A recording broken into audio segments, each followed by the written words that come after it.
거룩하신 하나님 아버지, 이전보다 더욱 주님을 사랑합니다. 날마다 더 주님께로 더 가까이 나가기를 소원합니다.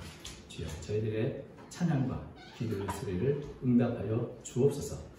오늘도 귀한 찬양을 통해 영광 돌리는 찬양전들을 기억해 주시고 늘 필요한 은혜를 때마다 간섭하시며 충만하게 채워 주옵소서. 또한 이 시간 주의 말씀을 듣는 시간이 오니 우리의 귀를 열어주시고 하나님의 음성을 듣게 해 주옵소서. 힘이 부족하고 연약한 종을 주께서 사용하여 주옵소서. 우리 주 예수님의 이름으로 기도하옵나이다. 아멘. 통계청에서 2015년 이 조사한 자료에 의하면 사실 우리나라 성씨가 몇 개쯤 될 걸로 생각하십니까? 이게 2015년 통계 조사가 가장 최근의 것인데 우리나라 성씨가 5,582개가 있다고 합니다. 굉장히 많죠. 여기에는 이제 외국에서 귀한 성씨도 포함이 되는데 다른 성씨는 잘 모르겠고 저희 성씨의 수원 백씨는 이 시조가 배구경이라는 분이신데 선동여왕 1년에 780년에 중국에서 신라로 귀화한 분입니다. 그리고 이제 그러니까 약 1200년이 지났죠. 그런데 지금 수원 백씨 성씨를 가진 분이 35만 4,428명이라고 이렇게 되어 있습니다. 1200년이 흘렀는데 아직 40만 명이 되지 못하는 거죠. 그런데 성경을 보면은 이스라엘 자손들은 이집트로 70년이 건너갔는데 불과 430년 만에 장정만 60만 명, 전체 인원 한 200만 명 정도의 큰 민족을 이룬 것을 보게 됩니다. 이것은 백씨가 잘못한 게 아니고 이게 이상한 겁니다. 굉장히 기적이죠. 이거는 어떻게 그 짧은 시간에 적은 수의 인원이 이렇게 큰 민족을 이룰 수 있었을까? 여기에는 특별한 하나님의 은혜와 축복이 있는 것입니다. 저는 그 축복을 오늘 이 고센의 축복이라고 부르려고 합니다. 고센은 이집트 남부에 있는 삼각주에 있는 지역이 되는데 한번 먼저 지도를 좀 봐주시기 바랍니다. 한번 눌러주시죠. 이집트를 우리가 잘 모릅니다. 이집트 지도가 어쩐지 모르는데 사실은 이집트가 가운데 있는 저 나일강을 중심으로 이제 나라가 상당히 깁니다. 저것은 위만 좀 그것도 약간 넓혀서 지금 이렇게 나오지 길게 되어 있는 나일강을 따라서 이렇게 되어 있는 나라인데요. 이집트는 나일강의 선물이라는 것처럼 사실은 이 나일강을 중심으로 문명도 발달하고 또 여행 책자에 의하면 이집트 전 국토의 90%가 사막이라 합니다. 그리고 그래서 사람들은 이 나일강을 중심으로 해서 95%가 살고 있다. 그러니까 지금 나일강을 보면 여러 가지 문명이 발굴된 것부터 쭉 저 위에 있는 그 피라미드까지 이렇게 되어 있지 않습니까? 여기에서 보면 가장 중요한 도시가 있는데 전통적으로 이제 이집트는 굉장히 깁니다. 그래서 수도가 좀 몇 번 바뀌기도 했지만 가장 중요한 수도는 가운데 있는 테베라는 곳입니다.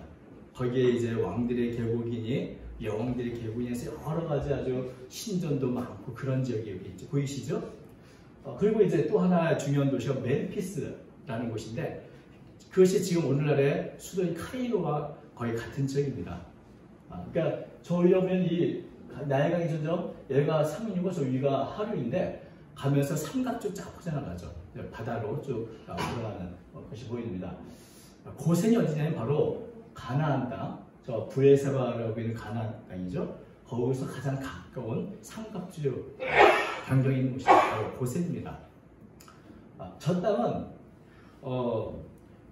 상류에서 이 홍수는 다 뭐 벼락하게 다 흘러내려오죠. 동물들 시집을 다 밑에 쌓이기 때문에 천연 비료가 아주 풍성한 지역이어서 목초지로서는 더할 나위 없는 땅이고 또 검은 빛을 뜬 아주 비옥한 땅인데 지하 170m를 파도 안반이 전혀 없는 지역이라고 합니다. 그러니까 정말 뭐 농사 짓거나 또 목축하기에는 최적의 장소가 저 고센을 비롯한 저 삼각주 지역인 것입니다. 그리고 이제 여기는 브에세바는 여기 옆에 보이는 이제 파란색 보이는 게 사해인데 가나안의 가장 남단에 있는 지역입니다. 브에세바가 저기를 떠나면 가나안을 떠나는 것이죠. 여기까지 제가 좀 설명을 드렸는데 자 이제 저를 봐주시기 바랍니다. 지금 우리가 잠깐 지도만 봐도 저 삼각지대는 정말 비옥한 땅이기 때문에 이스라엘 원주민들, 그 본토인들의 살기 먼저 가서 살려고 하는 지역이지 어떻게 이방 민족이 살 수 있을까 하는 생각, 그런 땅이죠. 근데 어떻게 이스라엘 민족이 바로 그 가장 좋은 알짜기의 땅인 고센에서 이주해서 살 수 있었을까요? 그 일을 하게 된 가장 중요한 인물이 요셉입니다. 요셉은 우리가 잘 아는 것처럼 형들이 해서 17살에 이집트 애굽으로 팔려갔지만 하나님의 특별한 은혜를 받고 또 형통한 은혜를 받고 나중에 바로의 꿈을 해석하는데 앞으로 7년 대기근이 올 것이니 이렇게 미리 대비합니다. 이런 대책을 세운 사람으로서 이제 바로 어떤 총리를 입어서 하루아침에 애굽의 총리가 됐습니다. 전체 애굽을 다스리는 총리가 됐죠. 그리고 이제 대기근이 시작되자마자 여기저기서 양식을 사기 위해서 모여드는데 그때 바로 요셉의 팔았던 형들도 와서 만나게 됩니다. 그때 이제 요셉이 이렇게 말하죠. 잘 아시는 말씀입니다. 나를 요셉 팔았다고 걱정하지 마십시오. 이것은 여러분이 아니라 하나님이 나를 먼저 보내신 것입니다. 창세기 45장 7절로 이렇습니다. 하나님이 큰 구원으로 당신들의 생명을 보존하고 당신의 후손을 세상에 두시려고 나를 당신들보다 먼저 보내셨다. 그러니까 요셉은 자신을 팔아넘겼던 형들에 대한 분노나 미움이 있는 것이 아니라 자신의 삶을 돌아보니 나를 애굽 땅에 보내신 목적이 있구나, 뜻이 있구나, 섭리가 있구나 하는 것을 깨닫고 이 대기근, 아무도 살아남기 힘든 그 기간에 나를 우리 가족들 살리라고 먼저 보내신 거구나, 이런 어떤 해석을 하면서 형들에게 말합니다. 앞으로 기근이 5년이나 더 계속됩니다. 그러니 아버지와 모든 가축 다 데리고 고산 땅에 오십시오. 거기서 저를 만나 주십시오. 라고 이제 45장 10절에 부탁을 합니다. 요셉이 고센 땅을 택한 이유는 뭐 지도만 봐도 알겠지만 워낙 비옥한 땅입니다. 그리고 또 하나 좋은 것은 애굽의 중심지로부터 좀 멀리 떨어진 변경지대입니다.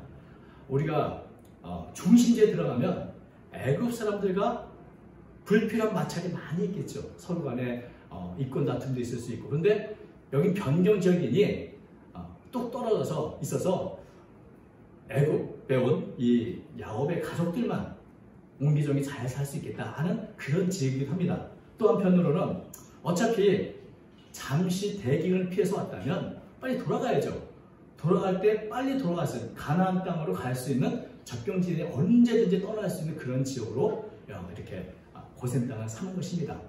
그러니까 요셉이 참 여러 가지 고려해서 이 고센 땅을 먼저 선택하고 이 땅을 어떻게든 우리 가족에 줘야겠다 이런 결심을 하게 된 것을 보는데, 근데 하나님께서는 이런 요셉의 계획보다 더 크고 더 아름다운 계획을 갖고 계셨습니다.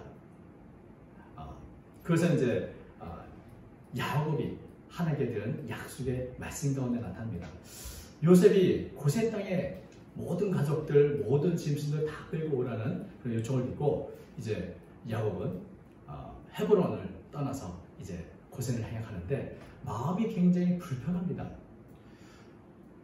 죽은 줄 알았고 실종되어 죽은 사람인 줄 알았던 요셉을 만나는 것은 너무나 기쁜 일이고, 또 요셉이 총리가 되어서 이렇게 바로 보냈던 수레를 끌고 와서 만나는 건 너무나 기쁜 일이지만 새로운 땅, 한 번도 가보지 않은 애굽 땅을 가는 것은 마음에 불안한 일이고 두려운 일이죠. 특별히 아버지 이삭이나 아브라함 시대에, 할아버지 아브라함 시대에 이 애굽에 가서 많은 어려움을 좀 겪었었습니다. 그러니까 무엇보다 하나님이 주신 이 가나안 땅을 떠난다는 것에 대해서 굉장히 마음에 불편하고 불안한 것이죠. 옛날 같았으면, 젊을 때 같으면 그냥 일단 저지르고 보는데 야곱도 나이가 많이 겪으면서 사실 인간적으로 보면 두려울 게 하나도 없습니다. 요셉은 이미 애굽의 총리가 됐죠. 또 모든 조건이 다 완벽하죠. 가기만 하면 되는데 그래도 야곱은 마음에 불편합니다. 왜냐하면 인간적으로 모든 게 완벽하다고 생각했던 자신의 계획들이 다 무너진 경험들을 이미 했었거든요. 이런저런 우여곡절을 겪으면서 이게 사람의 뜻대로는 되는 게 아니라는 것을 깊이 깨달은 사람입니다. 그래서 뭐 조건이나 상황을 보면 아무 문제가 없는 것 같아도 우리가 잘 아시는 세옹지마처럼 또다시 생각지 못한 어려움이 생기지 않습니다. 가장 중요한 게 뭡니까? 하나님이 허락하시고 하나님이 함께 하셔야 되는데, 그래서 큰 두려움을 갖고 있던 야곱이 브엘세바를 도착해서 이제 가나안 땅을 떠나는 거죠. 하나님께 제사를 드립니다. 브엘세바에서 도대체 어떻게 해야 되는가? 내가 지금 가야 됩니까? 차라리 요셉 보고 이리 오라 그럴까요? 뭐 이런 거겠죠. 그래서 제사를 드리는데 그날 밤에 하나님께서 야곱에게 나타나 말씀하셨습니다. 그것이 이제 46장 3절에 나옵니다. 하나님이 이르시되 나는 하나님이다. 네 아버지의 하나님이니 애굽으로 내려가기를 두려워하지 말라. 내가 거기서 너로 큰 민족을 이루게 하리라. 내가 너와 함께 애굽으로 내려가겠고 반드시 너를 인도하여 다시 올라올 것이며 요셉이 그의 손으로 네 눈을 감기리라 하셨다. 그러니까 두려워하는, 애굽으로 내려가기 두려워하는 야곱에게 하나님께서는 두려워하지 말라. 요셉이 사실 고센 땅에 많은 걸 예비해놨지만 하나님은 더 큰 것을 준비하셨습니다. 내가 거기서 너로 큰 민족을 이루게 하겠다. 내가 너와 함께 애굽에 내려가서 함께 할 것이다. 그리고 때가 되면 다시 인도해서 너희들 가나안 땅으로 올라오게 할 테니 걱정하지 마라. 그 너희의 생애는 요셉이 너의 마지막 임종을 다 지켜보는 평안한 삶을 애굽에 살 것이다 는 약속을 해주신 겁니다. 이 약속의 말씀을 붙잡고 이제 야곱은 고센 땅에 가서 그리워했던 그 요셉을 만나고 참 가족이 하나가 되는 그런 모습이 있는데, 그런데 여기에 참 우리가 아는 것처럼 요셉은 그 기쁜 시간을 보내면서도 계속해서 고센 땅에 머물러야 할 것을 계속해서 강조합니다. 그래서 요셉의 계획이기도 하지만 야곱에게는 하나님이 주신 약속의 말씀이 실현되는 일이기도 한 것이죠. 그래서 고센 땅에서 이 이스라엘 백성들이 생각지 못한 축복을 받는데 이 고센의 축복이죠. 그래서 저는 세 가지로 한번 생각해 보았습니다. 첫 번째는 피난처의 축복이다. 내가 너와 함께 애굽으로 내려간다. 사실은 지금 상황은 매우 어려운 시기입니다. 대기근 때문에 양식이 부족해서 생존을 가능하기 힘든 그런 시대입니다. 겨우 2년 지나고 앞으로 5년이 지나서 어떻게든 살기 위해서는 뭔가 해야 되는데 하나님께서는 어디를 예비하셨습니까? 피난처를 예비하셨습니다. 미리 요셉이 말한 것처럼 요셉을 먼저 애굽에 보내셔서 모든 걸 다 준비해 놓으셨고, 그리고 그 피난처가 어떤 곳입니까? 애굽에서도 가장 살기 좋은 곳, 목축하는 사람으로서는 더할 나위 없는 아주 푸른 목초지로 이들을 피하도록 하셨다는, 이게 바로 고센의 축복이죠. 그래서 가장 어려운 시기를 가야 하는데, 이 대기근 시대를 건너는데 야곱의 가족들은 그 시기를 가장 풍족하게 지냈습니다. 모든 사람이 어렵다 할 때 오히려 야곱의 가족들은 푸른 목초지에서 짐승이나 사람이나 아주 풍족하고 평화롭게 정말 전화위복으로 바꾸는 것을 우리가 보게 된 것이 이제 고센의 첫 번째 축복인 것이죠. 겨우 생존만 하게 하신 것이 아니라 가장 좋은 여건과 환경에서 그 대기근을 지나게 하셨다, 이런 것입니다. 여러분, 사실 우리가 살면서 어려움이 많이 있는데 여러분, 고센의 축복, 여러분을 위한 피난처, 우리가 생각했던 것 더 좋은 고센과 같은 그런 여건과 환경을 하나님은 우리에게 만들어 줄 수 있습니다. 가장 거친 척박한 땅이라도 이 고센의 축복은 우리 하나님의 백성들에게 임하는 것입니다. 고센이 왜 축복의 땅인가? 그것이 비옥해서가 아닙니다. 하나님이 함께 하시기 때문에, 내가 너와 함께 애굽으로 내려가겠다는 약속이 있기 때문에 그 땅이 축복의 땅이요 은혜의 땅이 되어진 것입니다. 하나님이 여러분과 함께 하신다면 여러분이 가는 그곳이 바로 고센 땅이요 우리가 생각지 못한 전화위복의 은혜와 축복이 임하는 것입니다. 믿으십니까? 네. 두 번째는 이 땅에서 어떤 일이 일어나는가? 하나님 이렇게 말씀하십니다. 내가 거기서 너로 큰 민족을 이루게 하리라. 이 못자리의 축복이죠. 고세는 그저 잠시 좀 머물러 서 있을 피할 곳으로 생각했는데 하나님은 이것을 못자리로 삼으셨습니다. 큰 민족을 이루기 위해서 그렇게 자손들이 번성하기 위해서 가장 중요한 것은 그것을 위한 준비가 있는 환경이 필요합니다. 여러분, 우리나라도 지금 아이들을 낳지 않는다고 참 걱정이 많지만 왜 안 낳겠습니까? 환경이 좋지 않거든요. 평화롭고 풍부하고 모든 것이 완벽해야 베이비붐, 자녀를 많이 낳는 그렇게 된 것이죠. 그런 면에서 사실 이 농사를 짓는 분들은 1년의 농사의 시작은 못자리라고 말한다고 합니다.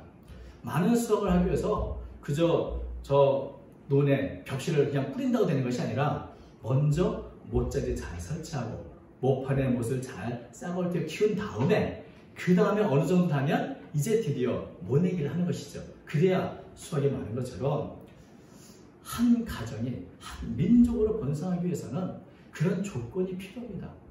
편안하게 아무런 걱정 없이 자녀를 마음껏 낳고 기를 수 있는 그런 환경이 되어야 자손들이 번성할 수 있게 되는 겁니다.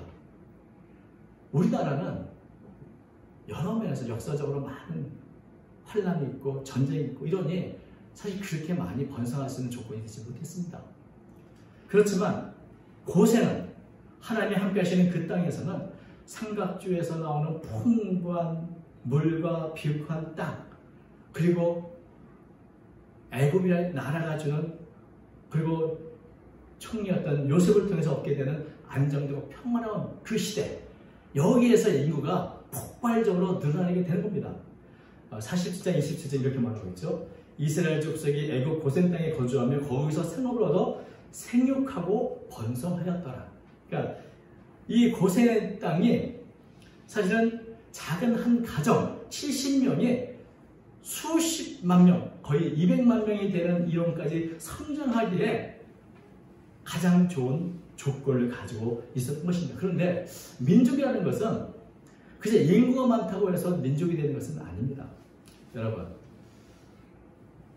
민족은 민족 자신의 정체성을 가져야 됩니다. 얼마 전에 우리가 3.1절을 보냈는데요.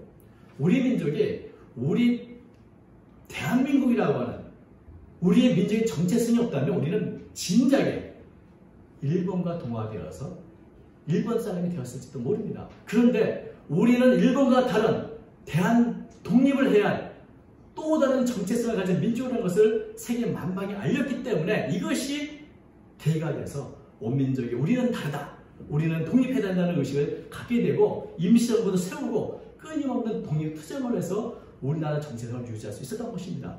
마찬가지로 애굽에 건너간 이 이스라엘 백성들이 번성하고 인구가 많아졌는데 이 사람들이 내가 누군지 정체성을 잃어버린다면 그저 또다시 애굽 민족이 될 뿐입니다. 애굽 민족이 하나가 될 수밖에 없는 것이죠. 자신의 정체성을 망각하면 애굽에 동화됩니다. 우리나라가 일제 침략기 36년만 겪었어도 일본에 동화된 사람이 참 많습니다. 근데 만약에 400년을 같이 산다고 해보십시오. 이스라엘 민족은 존재하지 않고 그저 더 많은 애굽 민족만 있을 뿐이었을 것입니다. 그런데 이 고세는 애굽의 중심지, 경제, 종교 모든 중심지에 분리된 먼 변방 지역입니다. 여러분, 사실은 요셉은 원한다면 학문의 중심지, 문명의 중심지, 모든 것의 중심지에 자리를 잡을 수도 있었습니다. 그러나 그것을 포기하고 저 변방 고센을 선택한 이유가 뭐겠습니까? 우리 야곱의 가족들이 세상에 물들면 애굽에 물들면 안 된다. 우상을 섬기며 애굽에서 뭔가 더 높은 자리에 차지하겠다고 그렇게 애쓰다가 애굽 민족으로 죽어서 우리는 하나님의 백성으로의 정체성을 유지해야 된다. 그것 때문에 고센을 잘 잡았고 또 그의 형들에게 이렇게 코치합니다. 바로를 만나게 될 텐데 바로를 만나면 바로가 직업이 뭐냐 이렇게 물으면 이렇게 대답하십시오. 우리 오늘 읽었던 본문의 46장 34절입니다. 당신들은 이르기를 주의 종들은 어렸을 때부터 지금까지 목축하는 자들이었는데 우리와 우리 선조가 다 그러하니이다 하소서. 애굽 사람은 다 목축을 가증히 여기나니 당신들이 고센 땅에 살게 되리이다. 여러분, 요셉은 총리인데 우리가 좀 그래도 뭔가 삐까번쩍한 뭔가 멋있는 직업을 했다고 이렇게 말하면 좋을 텐데 그게 아니라 애굽 사람들은 목축업에 대해서 편견을 갖고 있어서 가증히 여긴다. 이 가증히 여긴다는 말은 원문의 그 의미로 보면 구역질 난다, 혐오한다, 몹시 싫어한다, 상종하기 꺼려한다 이런 의미가 있는. 그래서 애굽 사람들은 이 목축업을 한 사람들의 편견이 있는데 우리는 우리 조상 때부터 일을 했다고 아주 강조해서 목축업 했다는 애굽 사람 천이 여기는 귀를 했다고 강조해서 말하는 겁니다. 왜? 그래야 저 사람들은 상종 못할 사람이 저 변방에 둬야지 고센 땅에 살게 된다는 것이죠. 애굽 사람들과 서로 섞이지 말고 문화나 종교나 여기서 다 떠나서 야곱의 가족들만 살면서 하나의 정체성을 유지하기 위해서는 우리가 저들이 싫어하는, 혐오하는 그런 지옥을 가졌다는 것을 밝히 드러내야 됩니다. 이런 얘기를 한 것입니다. 민족의 정체성이 있어야 민족을 이룰 수 있습니다. 마찬가지로 우리 믿음의 사람들은 내 믿음을 정체성을 갖고 있어야 됩니다. 우리가 기독교인이라 하면 세상 사람들이 개독교라고 놀리고 또 여러모로 비난을 하게 됩니다. 저도 중국에서 제 신분을 밝히기 참 꺼려할 때가 많이 있었지만은 여러분, 사람들이 가증히 여길지라도 나는 하나의 백성이요, 나는 기독교인이요, 나는 예수를 믿는 사람이라는 자기 정체성이 있어야 우리의 믿음은 변하지 않는 겁니다. 정체성을 갖고 나가야 우리의 믿음을 계속 유지하며 살아갈 수 있게 되고 그래야 나의 정체성, 나의 삶을 우리는 지켜갈 수 있게 되는 것입니다. 이것이 바로 말씀드린 못자리. 그럴 때 우리가 생각지 못한 또 하나님의 크신 쓰임이 있는 것입니다. 세 번째는 출애굽의 축복입니다. 사실 출애굽 하나님께서 이렇게 말씀하셨죠. 반드시 너를 인도하여 다시 올라올 것이며. 여러분, 근데 고센 땅에 너무나 살기 좋은 것입니다. 떠나기 싫은 땅입니다. 부족한 게 없는 땅입니다. 그래서 잠시 대기근을 피해서 왔던 이 피난자가 떠나기 싫은 오래오래 머물게 됩니다. 그러나 고센은 결코 영원히 안주해서 살 수 있는 그런 곳은 아닙니다. 고센은 목적지가 아니라 더 큰 축복으로 나아가는 징검다리와 같은 땅인 것입니다. 건너가야죠. 그런데 이스라엘 백성은 나가기 싫은 겁니다. 마음만 먹으면 이게 가나안 변방이어서 바로 나갈 수 있는데 나가지 않고 계속해서 고센에 머물러 있는 것입니다. 그만큼 좋은 땅이요, 풍족한 땅이기 때문에 그런 것입니다. 그러나 떠나야 할 것을 아는 것, 그것이 바로 믿는 것이죠. 요셉은 처음부터 고센을 정할 때부터 우리는 이곳에 머물 것이 아니라 정착할 것이 아니라 떠나야 된다는 것을 알았고 내가 살아생전 못하면 죽어서도 이것을 떠날 것이라는 것을 알았습니다. 이것이 바로 요셉의 믿음이죠. 히브리서 11장 믿음의 장에 요셉은 바로 이것으로 평가합니다. 11장 22절 믿음으로 요셉은 인중시에 이스라엘 자손들이 떠날 것을 말하고 또 자기 뼈를 위하여 명하였으며 모든 이스라엘 백성들은 나갈 것이다. 이 고센을 떠날 것이다. 그리고 그때 내 유골이라도 가지고 나가라. 이런 명령을 한 것을 보게 됩니다. 근데 떠나기 싫어하는 이스라엘 백성들이 왜 고센 땅을 떠날 수밖에 없었을까요? 여기에 특별한 하나님의 은혜가 있습니다. 바로 고센 땅에 고난이 찾아온 겁니다.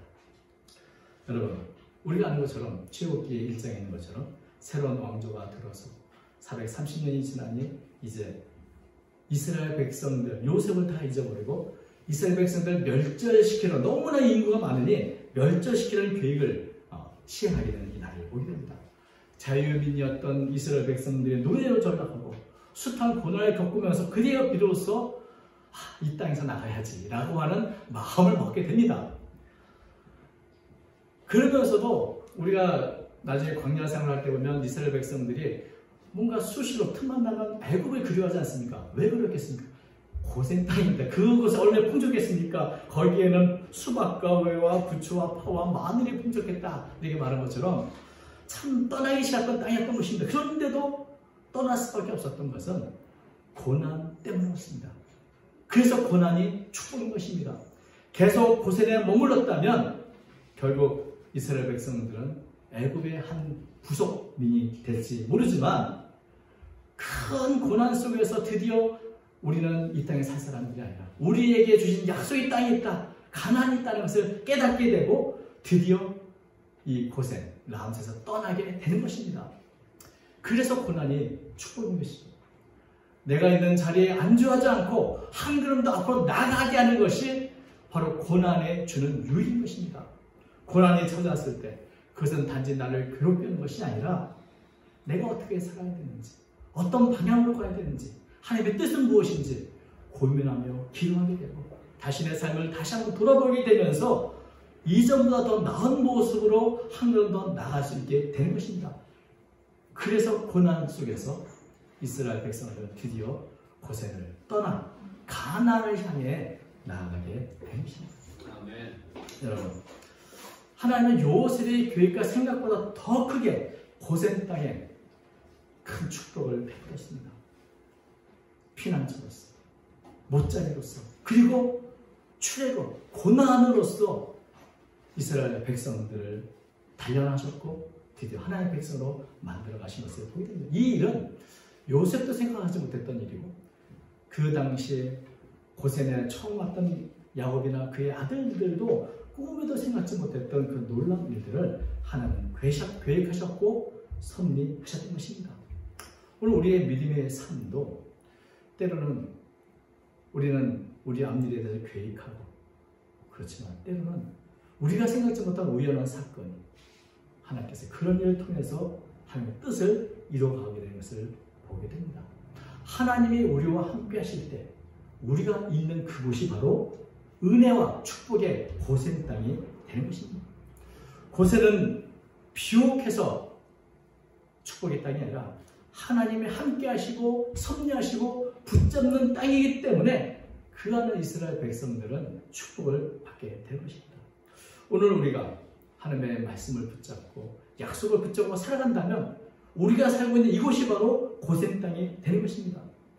우리가 말씀을 따라서 어떻게든 세상과 구별된 삶을 살기 위해 노력한다면 그 삶이 바로 고센의 축복이 됩니다.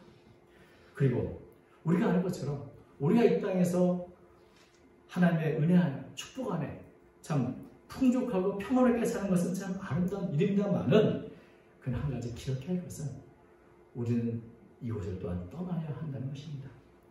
이곳은 떠나야 하는 고센 땅입니다. 이곳의 축복이 영원히 계속되는 것은 아니기 때문에 그렇습니다. 그러므로 우리는 이스라엘 백성들이 가나안을 향해서 늘 깨어 있었던 것처럼 이 땅의 고센의 축복을 누리면서 또한 우리는 이 땅에 속한 자가 아니라 하늘에 속한 자라는 걸 깨닫고 나는 하늘나라에 갈 사람이라는 이 땅을 떠날 사람이라는 것을 늘 인식하고 있어야 하는 것입니다. 그럴 때 우리의 믿음도 이 땅에서 하나님께 더 하나님의 은혜를 주실 뿐만 아니라 천국을 바라보는 우리의 믿음도 더 순수해지고 하나님의 뜻에 알맞는 성숙한 믿음이 될 줄로 믿습니다. 오늘 믿음으로 이 땅에서 특별한 고센의 축복을 누리시는 저와 여러분 되시길 주의 이름으로 축원합니다.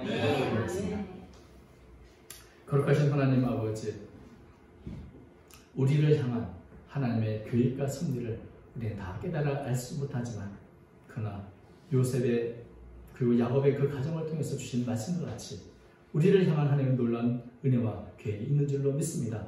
오늘도 섭리하신 하나님의 손길을 바라보게 도와주옵시고 이 땅의 삶에 만족하지 않고 더 나아가 하늘의 영원한 천국을 바라보는 믿음의 삶이 되도록 인도하여 주옵소서. 우리에게 피난처가 필요합니다. 피난처를 허락하여 주옵소서. 고센 땅을 허락해 주시기 원합니다. 우리에게 우리의 미래를 위해 준비할 곳이 필요합니다. 주여 허락하여 주옵소서. 무엇보다 고난이 찾아왔을 때 그 고난의 뜻과 의미를 깨닫고 주의 뜻을 이루어가는 제가 되도록 도와주옵소서. 함께해 주실 줄 믿사오며 예수님의 이름으로 기도하옵나이다. 아멘.